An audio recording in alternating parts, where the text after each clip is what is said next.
Hey everyone, it's Kristen. So today I'm going to share with you, I will call it the most embarrassing thing in my collection, which it's probably not really that embarrassing. Like to other people, they'd be like, "Oh, well, that's nothing." Um, but like I've shared on the Wizard 83, the first Wizard issue I ever bought, where Rogue was on the cover. So I bought it thinking, okay, cool, it's Rogue. And then the inside story was like the 10 hottest, female or females in comics or something like that. And I was just like, oh well, okay. But growing up in a Christian background, um, private school, you kind of that kind of stays with you, I guess. Like we had the whole uniforms and everything, you know, plaid skirts, for girls and everything, all that sorts of thing. Um, so it kind of stays with you. At least it kind of did with me. So hence this kind of being a little embarrassing. Like it's not even displayed. Like if you look behind here, I've never had it displayed. I kind of bought it on impulse. Like it only came out a couple years ago, I guess, I think. And I bought it because it's my favorite character. But I'm kind of like, well, I don't know. I don't think I should display this. I think some people might look at me a little sideways, like, okay, that's a little out there. Like mostly I'm talking about my family, you know. Anyway, this is it. It's Rogue in her Savage Land costume, I will call it. It's not really a costume, but um yeah, like I didn't even, take it out of the box or anything yet. But like I said, it's Rogue though, so I'm like, well, uh, I don't know. And actually, it was pretty reasonably priced too, which is another reason why I bought it because I don't have very many Rogue statues.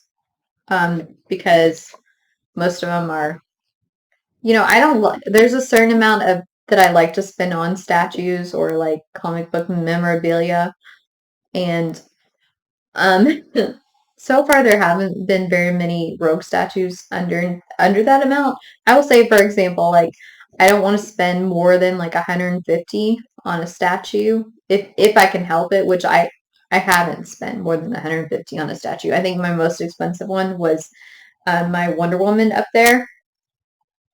Yeah, that one right there. She was my most expensive at like 125.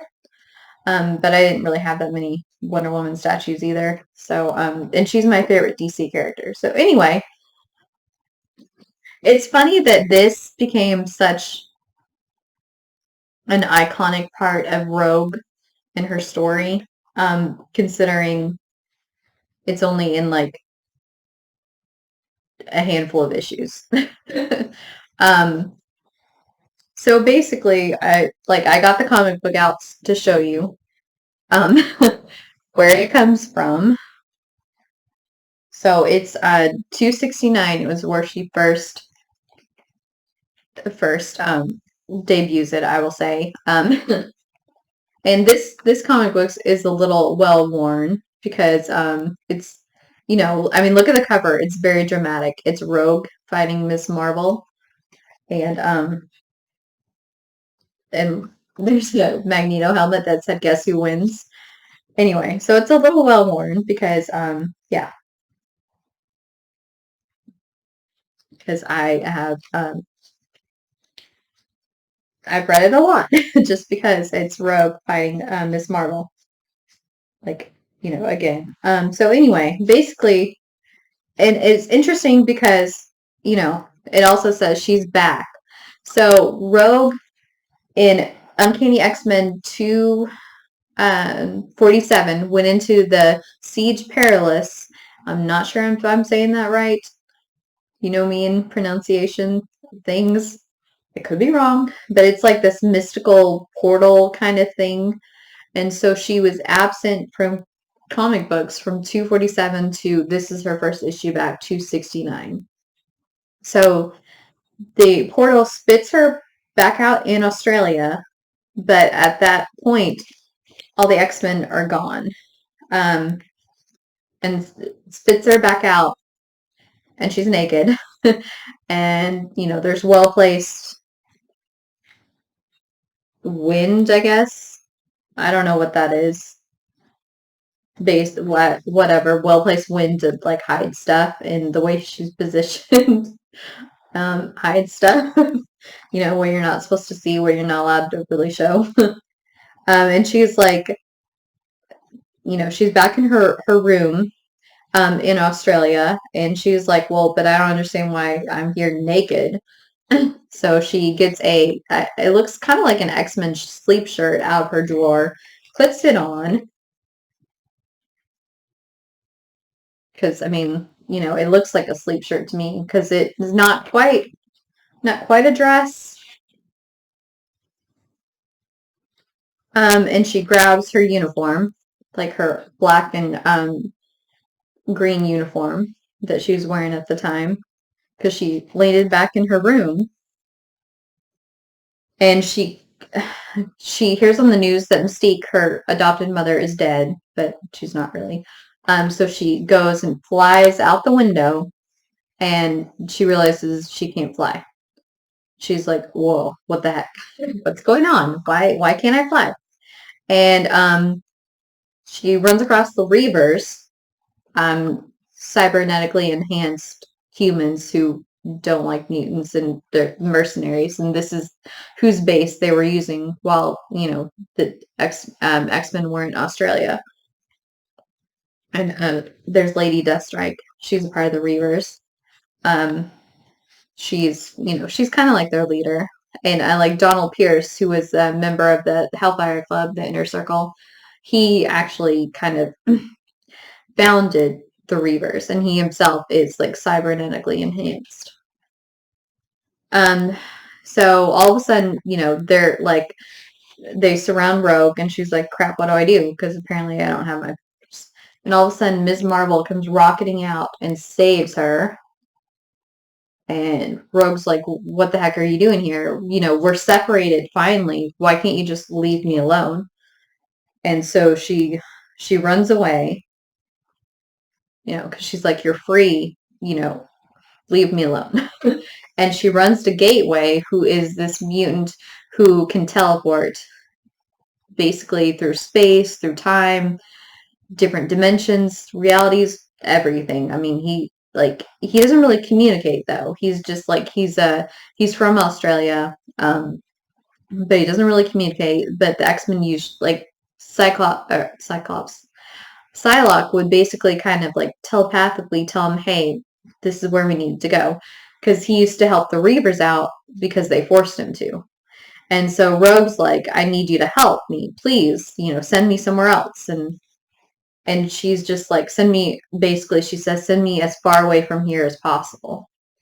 And she's like, I'm sorry. So she kisses him, takes his powers, uses them, to basically run away. And she's in her sleep shirt still, or dress. I'm not. It's kind of hard to tell what it is. Um, she's still holding onto her uniform, and Miss Marvel kind of like flies up, runs after her, and they both disappear through the portal. It's later revealed that Gateway is like Bishop's great grandfather. Anyway, okay, so apparently what happens is Rogue gets sent to the Savage Land, which is a place in Antarctica where like time has stood still. And like it's full of dinosaurs and things like that. And like saber-toothed tigers. That's where Kazar lives with his saber-toothed tiger pet Zazu. And like Shauna the she-devil is like his mate. It's what they call each other, mates. Anyway, so Rogue's like, wow, I'm by myself. This actually feels pretty good. I mean, I don't have my powers, but I'll just have to survive like on my own without them. Like I can do it. And then and for some reason, Carol, Miss Marvel ends up on Muir Island, and she's confronted by Moira and Amanda um, Sefton, who's actually like Nightcrawler's girlfriend a lot of times, and she's actually a sorceress. She learned it from, I think, her mother, and you find out that basically all of Muir Island and everyone there almost, except for, of course, Polaris, because they have her, chained up, is being controlled by the Shadow King. And so here you go. Here's Rogue in her iconic Savage Land outfit. So apparently it went from this, like her green bodysuit, because she has like the green bodysuit and like the black bodysuit, and then the green, like swimsuit bodysuit over it. So she has the green bodysuit there with her boots. So it goes from that to this. Like, and the yellow, I guess, is her sleep shirt dress thing that she was wearing. So it doesn't say how long she's been there. Um, so we have no, we don't know. We don't know how long she's been there. And so meanwhile, Miss Marvel is still struggling on Muir Island because, they're everyone there is being controlled by the Shadow King.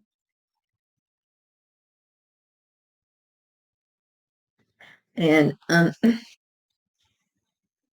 Rogue sees remnants of the place that the X-Men, that they were there because they helped restore the land after the High Evolutionary, kind of took it over and used it for his own purposes. And then apparently we find, Miss Marvel, who looks, you know, like kind of like a demon. She all of a sudden comes upon Rogue, and it's found out that while they're in proximity to each other, they share each other's powers. And apparently one cannot one like they both can't exist in the same plane. So you see that's why Ms. Marvel looks so like rotted and decayed, because they both can't exist in the same space. And like you see right here, Rogue, it's happening to Rogue a little bit. And because Rogue doesn't want to destroy her because she already kind of destroyed her once. And so she's like, there has to be another way, but she doesn't know another way. And so Miss Marvel has the upper hand, and you can see Rogue looking all gross and like decaying. And someone shoots her from the back.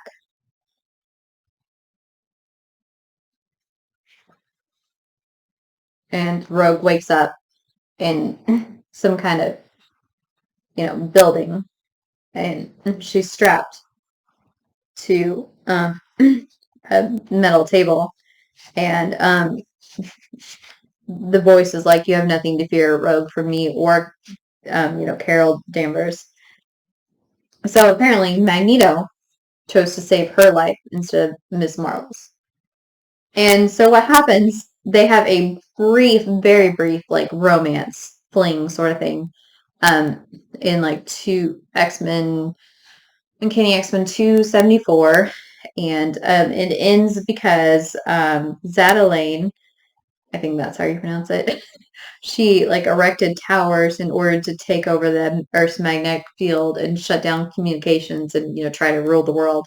And apparently, this caught the attention of Nick Fury because her shutting, messing with the Earth's magnetic field messed with other things and caused like a volcano to erupt in another place. And so Nick Fury came with his team to try to stop her. And they eventually did stop her. Rogue got her powers back, but Magneto, like he wouldn't, he didn't want to stop at just, at just being imprisoning her or having her pay for her crimes, and so he basically killed her because, of course, remember Magneto, master of magnetism. So her messing with the magnetic field messed with his powers, which he was not happy about because he doesn't like to feel weak or helpless. And Rogue told him not to, but he killed her, and she, so basically that relationship was over. And it's interesting because I'm surprised no one's like, this isn't a bigger deal, I guess. I mean, maybe because it doesn't even look like Rogue. So this is in 275, and they are trying to get away into the tower to defeat Zadaline. And so what happens is Rogue uses herself as bait. And look at the outfit she's wearing there. Basically just like animal skin and one cloth. She's trying to blend in like with the local like people.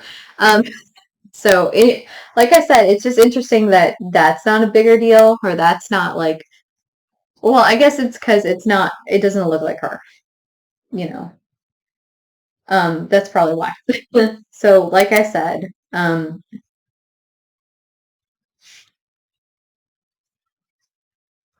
like here we go again, Savage Land Rogue, huge deal. Only, even though she only wears it in a couple issues, it's become a huge deal and spawned a lot of, art and lore, and so to speak. And like I said, because it's Rogue, I was like, well, I think I have to have this. And plus, like I said, it wasn't that much. It wasn't as much as a lot of other statues are. Um, I think this was, I'm pretty sure I got it on sale, so I'm pretty sure it was under 50. I can't remember exactly how much I paid for it, but it was a really good deal, enough to make me think, well, maybe I should get it. Because it is Rogue, even though it's like, Savage Land version of Rogue, and, she's like this. Um, anyway, so that's probably, yeah, that's the most embarrassing, like, piece in my collection. Not something I have displayed out just all the time, just because it is a little embarrassing. But I mean, it's Rogue, so I was like, well, I debated with myself, and I'm like, well, and especially once it went down and on sale, I was like, well, yeah, I think I'm gonna buy it, and I just won't display it, so to speak. So anyway, what items do you consider, if any, embarrassing in your collections? Like, do you have something that you're like, well, if someone saw that, they might think, oh, that's a little strange. Like, why do you have that? So, do you have anything like that? Let me know in the comments. I would love to hear about your embarrassing embarrassing things that you have. Um, like I said, a lot of people probably don't even consider this embarrassing, but I'm mostly thinking like if when my family comes over or whatever, and they see that, they might think, that's a little weird for you to have." So I don't keep it out, but it's Rogue, so I still considered myself thinking I had to have it. So yeah, let me know what embarrassing things you have in your collection, or what you think is embarrassing, or what someone else has kind of said, well, why do you have that? Of course, I know a lot of people don't understand the whole collectible thing, and they think, well, they're toys. Why do you have all these toys? So, I mean, I get that. There's that whole stigma attached to that. But yeah, let me know. I'm interested to hear. So I hope you join me for future videos. Until next time, bye.